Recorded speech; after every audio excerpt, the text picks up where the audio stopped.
So let us now talk about the dependent sample t-test. The dependent sample t-test is like a pre-test, post-test, and we are going to use the same example that we had in the independent sample t-test for us to be able to see the differences. So like I said, it is a pre-test, post-test kind of a situation in which we only have one group of people. So remember, in the independent sample t-test, we had two groups. One group that was shown the real spider, and one group that was shown the picture of the spider, and then we were looking at their anxiety level.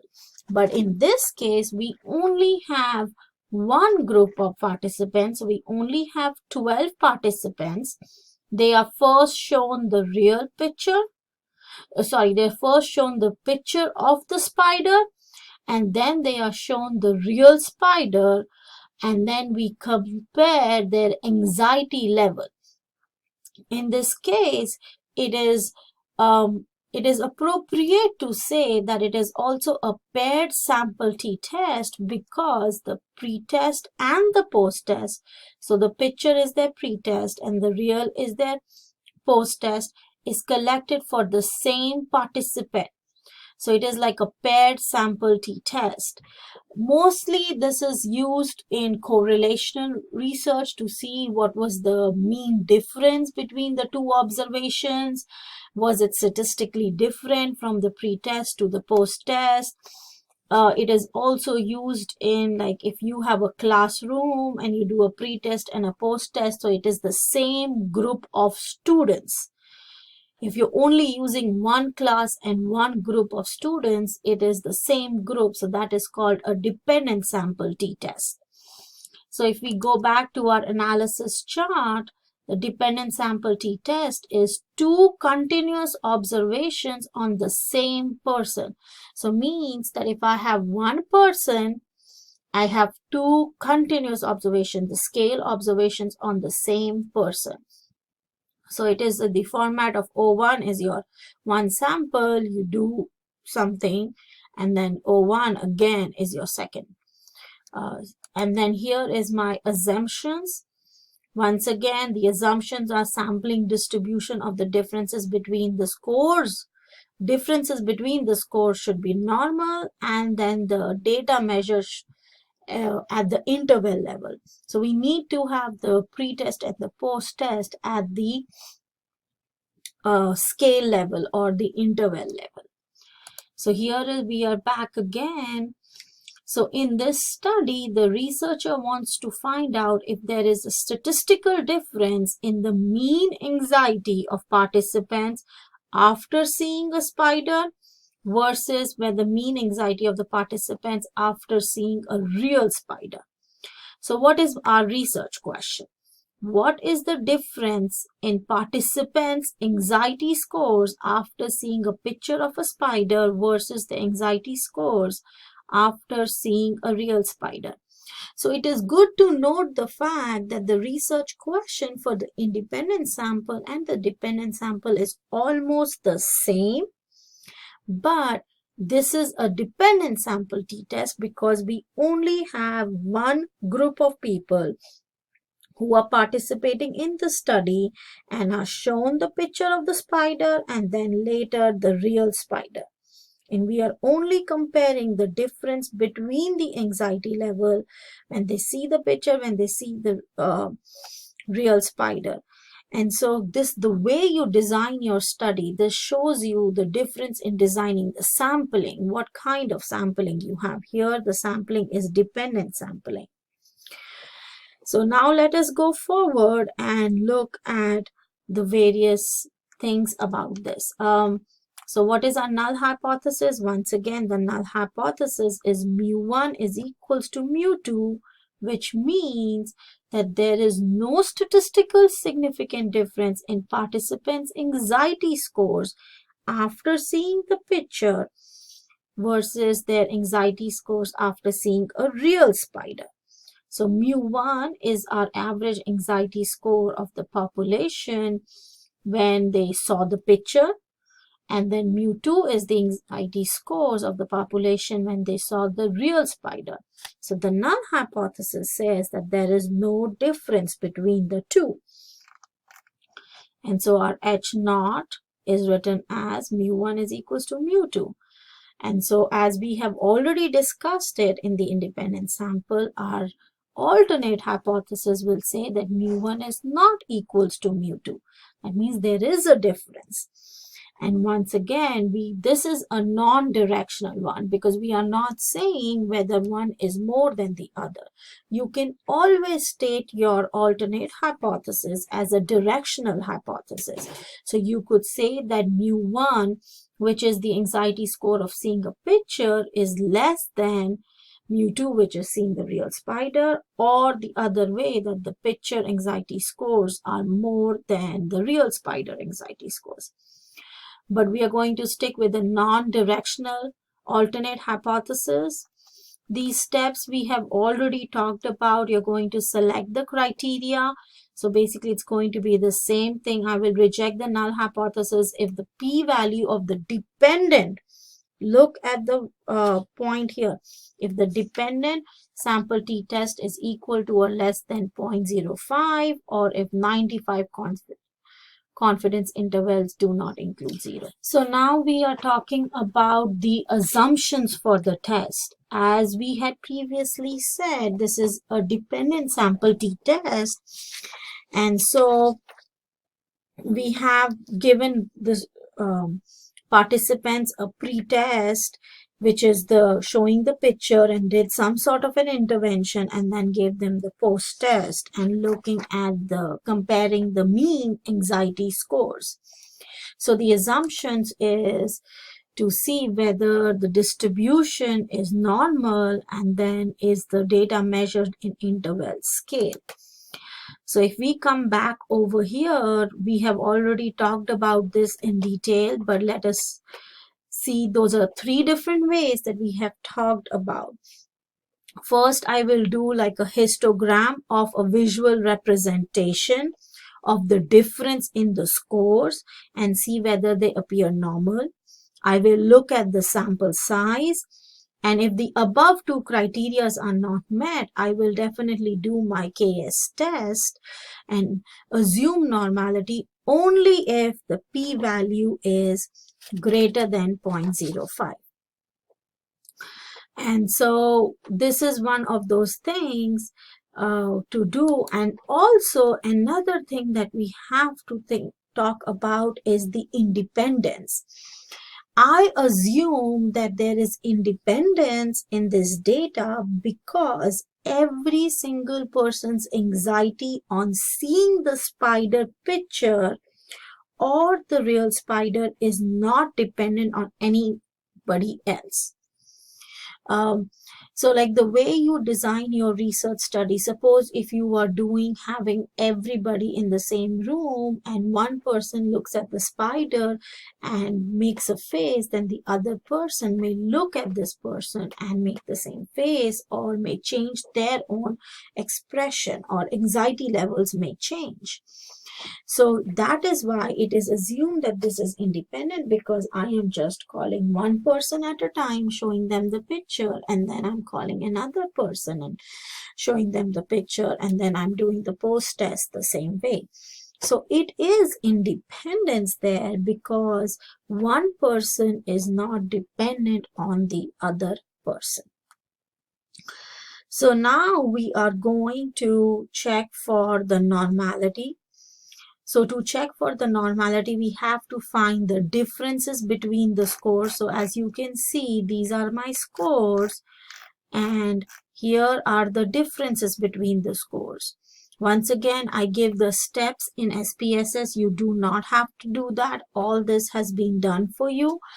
But you can go to transform and then compute and then talk about the differences between the scores and type those in. So here is my SPSS. This is how it is looking. So I have my participant name here. I have the participant name over here. I have the picture, that when the anxiety scores when they see the picture, anxiety scores when they see the real spider, and then the difference is over here. So the first thing I look at is the histogram for the differences. So I go to Analyze, Descriptive, and Explore. In this case, what I am going to do is, as you can see, this is how it looks. So I'm going to move the difference and then select the plots. And I have to make sure that when I select the plots, I am selecting histogram, and I will press continue, and I will press OK over here. As soon as I do that, here is the histogram that pops up.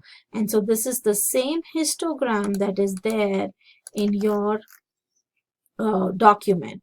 And if you look at this, this does not follow the normal distribution. So the first way to find out if it is normality is not satisfied. So now we will look at the second way to do it. The second way to do it is to see whether the sample size is more than 30. Here the sample size is less than 30. There are only 12 of them. So I need to definitely do my KS test, and I will do the KS test. So here you can see the table, but I am going to run the KS test for you guys so that you can see it. So I go to Analyze, I go to Explore. I already have my difference here. I have the plots, but this time I say normality plots with the test. So I click OK. OK, and here is my plot, and here is the normality. Remember how I told you in the independent sample t-test that this, when you copy and paste, it is not going to be in the APA format. The APA doesn't have horizontal lines and even not so many vertical lines. So when I will do the statistics, I will copy paste in a Word document and send it to you, but to make it APA would be your responsibility. So here it is, and so if I look at it, here it is. This is the way it looks at SPSS. So let's look at the p-value. It is 0.2, which is above 0.05. And so we can assume that normality has been met. This one comes out, but you do not have to worry about this Shapiro-Wilk et al. You just worry about the KS test. So here is the way the reporting is done. The visual analysis of the histogram shows a slightly right skewed distribution. So you are looking at it and it is right skewed. So go back to positive and negative skewed distribution. Since the differences did not appear to be normally distributed, one sample, because it is only one sample that we have, KS test was conducted. The result indicated that assumption of normality has been met. So I have a D. 12 is the number that I have, equals to 0.13. So here, remember how we talked about that APA only takes two digits after the decimal value. And if my third digit is 5 or more, I have to round it off. So this is the way you round it off. And then here you have the lower bound of the true significance, and for significance correction was used, and I assume independency errors because of the robust study design and sampling. Your assignment has a dependent sample t-test, and you only have to answer two questions. You have to write the script for the assumptions. All the tables are given to you, and then you have to write the script for the results. Those are the only two questions you have to do for your dependent sample t-test assignment, which is your assignment 4, part 2 of it. So this is the script to be followed. Follow the script and then put in your numbers and make sure that what you are saying aligns with what the data is showing you. It matches up with the data. Is it right skewed? What is my number here? What is my number here? Follow the APA style. So P is italicized, here P is italicized. So you can literally copy paste this and put it in your assignment and do it. I am going to upload a Word document of this so that you guys can just use that one for your assignments. All right, so now let's go and actually do the paired sample t-test. So here is the data set again. I go to analyze. I have to compare the means, but remember I have to do a paired sample t-test, that is a dependent sample t-test. I click over here, and so I'm going to bring this back. This is how it looks like. So I am moving my variable 1 as picture, my real as, I'm not using the difference, I'm using the anxiety scores, these two scores, the picture and the real one. And then I press, I'm going to look at my options. Here are the options, they're 95%. And so I say continue, and this continues. So here is the paired sample t-test that comes out to be picture, how many is the, what is the mean for picture, real, what is the n, and standard deviation, standard error of mean. And then here is my paired sample t-test, my two-tailed significance. So I am going to use this one. So remember how I changed the mean to an M, and standard deviation to SD, standard error of mean to SEM. These are already changed. And then you have the picture of the spider.